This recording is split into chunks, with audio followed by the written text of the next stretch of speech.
आखिर मैंने इस 5 सालों में अपने पटना के बारे में क्या क्या जाना है, अपने पूरे बिहार के बारे में क्या क्या जाना है। आप अगर चाहते हो कि पटना में एडमिशन लेना या फिर बिहार के किसी भी कॉलेज में एडमिशन लेना, तो क्या ये आपका एक अच्छा डिसीजन होगा, क्या आने वाले वक्त में आपको एक अच्छा प्लेसमेंट मिलेगा। तो सबसे पहली बात तो मैं आपको पहले ही कंफर्म कर दूं कि बिहार में प्लेसमेंट बहुत ही कम है। बट आखिर क्यों कम है और क्या फैक्टर है, किस जगह आपको एडमिशन लेना चाहिए, प्लीज इस पूरे वीडियो को देखकर आप समझ जाना। होता क्या चीज है कि हम जब किसी कॉलेज में जाते हैं तो हमें पक्का लगता है कि नहीं यार, हमें एक ऐसे कॉलेज में एडमिशन लेना है जो आने वाले 3 साल बाद मुझे एक अच्छा प्लेसमेंट दे रहा होगा। और इसी टाइप के कॉलेज को हम फाइंड करना स्टार्ट करते हैं अपने लोकल्स में। फिर हम देखते हैं बड़े बड़े बैनर्स में जो है ना कुछ पोस्टर कॉलेजेस वगैरह के लगे रहते हैं कि हमारे यहाँ के स्टूडेंट कोई कहाँ कहाँ बहुत बड़े पेपल में कोई गए, पेटीएम में कोई है, कोई फोन पे में है, इतनी बड़ी बड़ी पोस्टर लगी हुई रहती है। और हम उन सारी चीजों को देखकर जो है ना काफी ज्यादा कंफ्यूज होते हैं एंड हमारा माइंड जो है ना थोड़ा डाइवर्ट होता है and then we are getting admission on these types of college.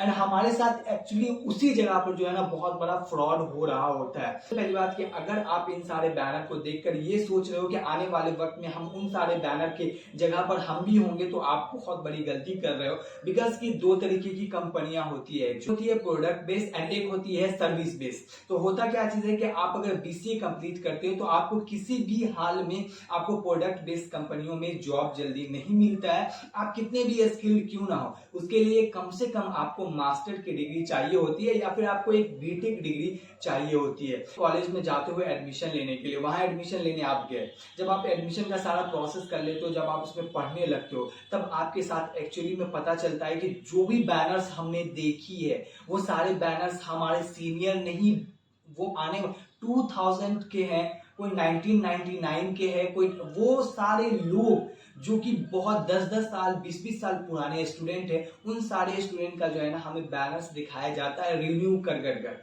तो एक्चुअली में हमारे साथ यहीं पर बहुत बड़ा फ्रॉड हो रहा होता। आप भी जब बीसीए करोगे देन आप बीसीए के बाद किसी बड़े और अच्छे कॉलेज से एमसीए कर रहे होंगे एंड एमसीए के बाद आपको बहुत ही तगड़ा प्लेसमेंट वगैरह मिल रहा होगा। तो ऑफकोर्स जब आप एमसीए कर लोगे तो एमसीए कॉलेज वाले तो आपका बैनर लगाएंगे ही, लेकिन उसके अलावा ये बीसीए वाले कॉलेज जो होते हैं ये स्टूडेंट को कुछ पैसे दे देते हैं या फिर कुछ इस तरीके का कुछ उनका आपस में सिस्टम होता होगा जिस वजह से वो जो है ना स्टूडेंट को अपने आप में ढांचे में रख लेते हैं। बट स्टिल यही रियलिटी जो है ना ये हमारे पूरे पटना में हो रही है। कुछ ऐसे कॉलेजेस है, कुछ बड़े बड़े कॉलेजेस जो कि जो है ना अपना हर जगह पर बैनर लगाते हैं एंड जब प्लेसमेंट का टाइम आता है तो वो आपको प्लेसमेंट कॉल सेंटर में दे रहे होते हैं, वो आपको प्लेसमेंट जो है ना बीपीओ वगैरह सर्विसेज वगैरह में देते हैं।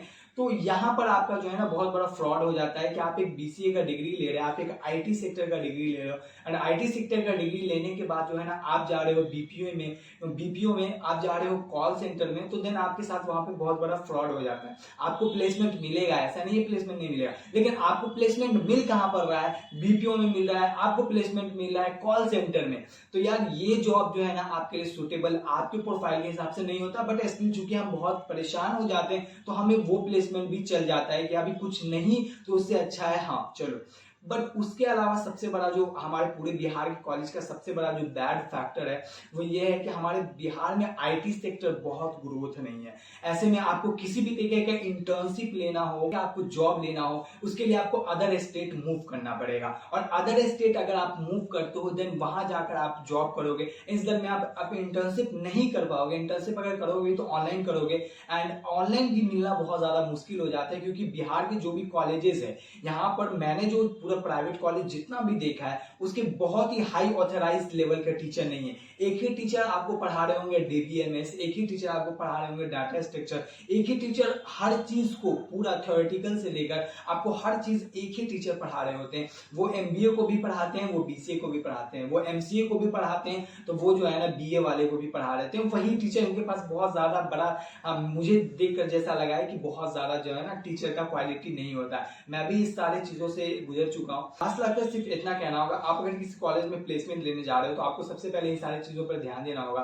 कि आप किस कॉलेज में एडमिशन ले रहे हैं, क्या वहां पर जो एडमिशन का जो पूरा पैनल है क्या ये एक सही वे है, क्या ये जो बैनर दिखा रहे हैं ये हमारे बैक ईयर के स्टूडेंट हैं या फिर नहीं। सबसे बड़ा हमारा फैक्टर ये होना चाहिए, ये पता होना चाहिए ये जो हम बड़े बड़े बैनर्स देख रहे हैं, ये जो हैंडबिल देख रहे हैं जिसमें कि इन सारे स्टूडेंट का प्लेसमेंट हो रहा है, उनके बारे में पहले हमें जानकारी लेना होगा कि यार ये स्टूडेंट जो है ये क्या ये बैक ईयर के स्टूडेंट है या फिर बैक 4 ईयर के भी स्टूडेंट हो तो चलेगा। बट स्टिल मैंने जो पूरा गौर किया, ये 10-10 साल 20-20 साल पुराने जो है ना बैक स्टूडेंट जो है उनका प्लेसमेंट ये लोग अभी बैनर लगा रहे होते हैं। तो ये सारी चीजें ना बहुत ज्यादा ही आपको आने वाले वक्त में डिप्रेस कर देगी। एंड मैं गारंटी देता हूं कि पूरे बिहार में आप कहीं से भी बीसीए करोगे तो आपको कहीं पर भी एक अच्छा प्लेसमेंट नहीं मिलने वाला है। उसके लिए आपको आउट ऑफ बिहार जाना पड़ेगा। एंड आउट ऑफ बिहार जाने के लिए जो है ना ऑफकोर्स कि आपको एक बजट चाहिए। आपने बीसीए में इतना पैसा खर्च किया है ना, आफ्टर आपको बीसीए और भी पैसे खर्च करने हैं ताकि जो है ना आपको नौकरी मिल सके। End of course without campus नौकरी खोजना बहुत ज्यादा टफ होता है,